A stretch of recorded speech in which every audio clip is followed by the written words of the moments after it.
একটা জুতা তৈরি করতে গেলে সর্বপ্রথম এই জিনিসটা প্রয়োজন। হ্যাঁ, সর্বপ্রথম এই জিনিসটা প্রয়োজন, এটা ছাড়া কিন্তু জুতা তৈরি হয় না। আমরা যে জুতাটা পরি, এই জুতাটা তৈরি হওয়ার মেন মেশিন হচ্ছে এটা। হ্যাঁ, এই সোলটা তৈরি করতে এই যে মেশিনগুলো প্রয়োজন। দেখেন কিভাবে সোলগুলো তৈরি হয়, দেখেন। তো বাইরে শুধু আপনাদেরকে শুধু জুতা দেখাই, এটা তৈরি করতে গেলে যে মেশিনটা প্রয়োজন পড়ে ওই মেশিনটা কি ভাই চালাইতে পারি? হ্যাঁ ভাই, কি চালাইতে পারি? তো বইলা লাভ নাই, আমি আপনাদেরকে দেখাই দিই যে আমি চালাইতে পারি কিনা। অনেকদিন আগে চালাইছিলাম, এখন মনে ভুলে গেছি।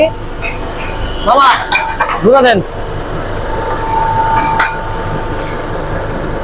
আপনি যদি এই কাজ শিখতে পারেন, হ্যাঁ এই কাজ অনেকটা সহজ, যদি এই কাজ শিখতে পারেন তাহলে সপ্তাহে আপনি 5 থেকে 6,000 টাকা ইনকাম করতে পারবেন সপ্তাহ। মানে যেটা কম, আপনি 18,000 টাকা কামাইতে পারবেন সপ্তাহ। হ্যাঁ, যদি আপনি এই কাজটা জানেন, এটা কিন্তু অনেক সহজ। এই যে দেখেন, এইভাবে আমি 22টা কি করলাম, এই যে 22-এর